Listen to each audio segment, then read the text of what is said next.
এই আনন্দ বজাৰ নামটো যদিও আনন্দ বজাৰ আছিলে কিন্তু নিৰানন্দৰে বাস কৰিছিলে 2014 চনৰ পৰা মাননীয় দেশৰ প্ৰধানমন্ত্ৰী নৰেন্দ্ৰ মোদী ডাঙৰীয়াই প্ৰধানমন্ত্ৰী দায়িত্ব লোৱাৰ পিছত আৰু তেতিয়া গৃহমন্ত্ৰী ৰাজনাথ সিং ডাঙৰীয়াই যি শান্তি প্ৰক্ৰিয়া আৰম্ভ কৰিলে আৰু তাৰ পৰৱৰ্তী সময়ত মাননীয় প্ৰধানমন্ত্ৰী নৰেন্দ্ৰ মোদী ডাঙৰীয়াই হওক গৃহমন্ত্ৰী অমিত শ্বাহ ডাঙৰীয়াই হওক এইপিনে আমাৰ মুখ্যমন্ত্ৰী ডক্টৰ হিমন্ত বিশ্ব শৰ্মা ডাঙৰীয়াই হওক বা আৰু এইপিনে আমাৰ প্ৰমোদ বড়ো ডাঙৰীয়াই হওক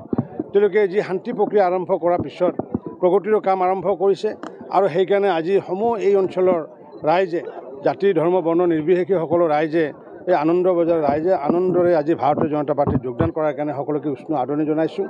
আৰু দেশৰ যিহেতু বিকাশমুখী যি প্ৰগতিৰ কাম মোদী ডাঙৰীয়াই কৰি আছে বা মুখ্যমন্ত্ৰী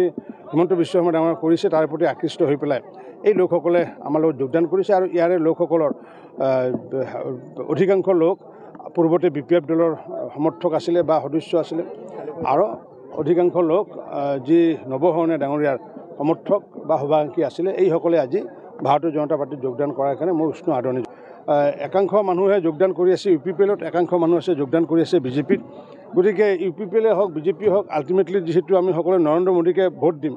গতিকে ট্ৰেক্টৰ আৰু ইয়াতে যি পদুম ফুলৰ মাজত পাৰ্থক্য নাই গতিকে সকলোৱে মানুহে হৰ্ষোল্লাসেৰে ভাৰতীয় জনতা পাৰ্টী বা UPPLত যোগদান কৰি আহিছে আমি সকলোকে স্বাগতম জনাইছোঁ উষ্ণ আদৰণি জনাইছোঁ আৰু BJPটো যিসকলে জইন কৰিছে যিহেতু পূৰ্বতে আমাৰ BJPৰ 20 লাখ সদস্য আছিলে পৰৱৰ্তী সময়ত মই সভাপতিৰ দায়িত্বত থাকোঁতে 42 লাখ হৈছিলে আগন্তুক দিনত আমাৰ ইচ্ছা আছে 56 লাখ সদস্য কৰাৰ আমাৰ ইচ্ছা আছে গতিকে এপিনে BJP আনপিনে UPPLে আমাৰ যাতে সৰ্বাধিক সংখ্যক যাতে সদস্য কৰিব পাৰোঁ তাৰ কাৰণে নিৰলসভাৱে প্ৰচেষ্টা চলাই থকা হ'ব গতিকে BTRত যেনেকুৱাকৈ আমি মিত্ৰজোঁটৰ চৰকাৰ চলাই আছোঁ ঠিক তেনেকুৱাকৈ ভাৰতবৰ্ষত বা আমাৰ BTRত আমি ট্ৰিপল ইঞ্জিন চৰকাৰ কাৰণ মোদী ডাঙৰীয়া আছে হিমন্ত বিশ্ব শৰ্মা আছে প্ৰমোদ বড়ো ডাঙৰীয়া আছে ট্ৰিপল ইঞ্জিন চৰকাৰে যি প্ৰগতি আনিছে তাৰ কাৰণে আল্টিমেটলি সকলোৱে BJP আৰু UPPLত যোগদান কৰিব আৰু ফলস্বৰূপে BPF হওক বা কংগ্ৰেছে হওক শূন্য হ'বলৈ গৈ আছে